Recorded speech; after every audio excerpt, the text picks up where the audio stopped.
I'm Lauren Jones, going one-on-one with the Simmons sisters. I have Vanessa and Angela here in the office today. We're talking a little bit about the new season of Growing Up Hip Hop. We're also talking about motherhood and some things that you guys have been up to lately. So let's get it started. Tell me a little bit about what this season was like for you guys filming. This season was kind of great. I mean, there's a lot of changes in my life personally. Well, for me, I helped create the show, so it was the idea of bringing together people who grew up hip-hop and were around it. So I just thought it'd be cool to have a bunch of us, young, cool, hip people who are doing their thing, have a drive, have ambition, and, it's just kind of grew into what it is today, so that's pretty much it. And then naturally my siblings were all a team, so we just all came together on the project. Yeah, I think people have a lot of misconceptions about people that grow up, privileged in the way we did and in the world of hip hop, so it kind of gets to shine a light on who we actually are and how hard we actually have to work to upkeep everything. And we do have things going on for ourselves. Everything is not spoon-fed to us. We have to go out and work for it. We have to work for our name, and that's just the truth. Yeah, it was definitely a very fun season, I'll say that. I mean, you'll see some things between Angela and I that arise, and we kind of resolve by the end. So I feel like viewers will get a completely different side of us and a lot of vulnerability. And JoJo has come on board, so you guys will get a chance to see what he's been up to. Exactly. Well, I know that, you guys were all on Run's House, obviously, and that's kind of where the TV career started for the three of you. What has it been like to film with your brother again, to be kind of in that environment? I mean, it just takes us right back. I mean, it's natural chemistry because it's real, because we're siblings, so it definitely makes us feel like we're back in Run's house, kind of like just a little all grown up. Times definitely passed, but it definitely feels like old times. It definitely makes it so much fun for me, and for me that was the hook for filming Run's House, was just being able to film and work with my family. So having them here in LA for a little bit with me was exciting, and then just filming, you'll just get to see the chemistry and seeing all three of us as parents now and how we've matured over the years, I think will be interesting for the viewers. For you, what has it been like to see your sister as a mother now and to kind of join that, how does that change the dynamic of your relationship, if at all? I was so excited when Angela was becoming a mother and when JoJo was becoming a father, because I get to experience that with them. It was me for 2 years before you had SJ. So it just was something we got to do together. So it was really exciting. It's been an adjustment, a good adjustment though. I definitely think children bring out the best in you.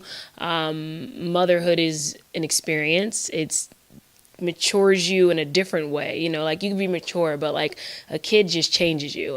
For the better though, I would say. I love it. I wouldn't change it. Forces you to be patient, which you didn't really have so much so before. Yeah. So it definitely forces, and me either. It's just a family thing. So it definitely forces you to be patient. Absolutely.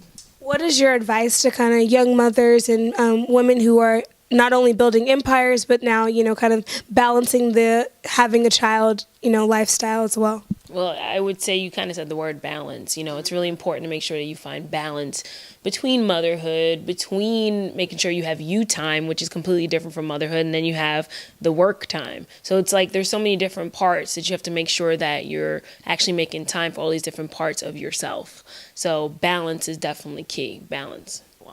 Well, you guys are also entrepreneurs. You guys had pastry and all these other ventures that you've, kind of introduced to the world. What are some of the new ventures or projects that you guys are working on? Well, one of my favorite that I'm working on is my fitness program, Built Not Bought, which is on my Instagram. Click the link in my bio. So tell us a little bit more about this Built Not Bought and, kind of your routine for working out and such.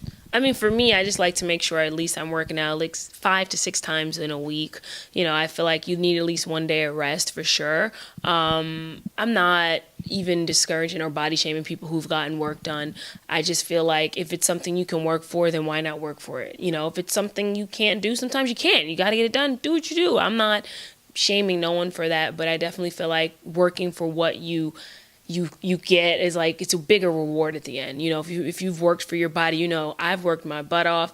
I didn't eat no carbs. You know what I mean? You're knowing what you've done to get there. I think it's just much more rewarding. So, like I said, it's about the mind, spirit, soul, all of that. It's not just about being built, not bought. I think everyone takes it to that point, and I'm like, wholeness. yeah, you know, and being natural is cool. I think that, you know, women and girls should know that out there. Like, there's nothing wrong with being natural. You don't have to have the perfect legs with no cellulite, and you don't have to have the perfect stomach and perfect boobs. Like, what you have is perfect. With the age of social media, it's really easy to get caught up in, oh, I'm comparing myself and such. So, like, how do you guys kind of, you know, make sure that you represent something positive on camera as well?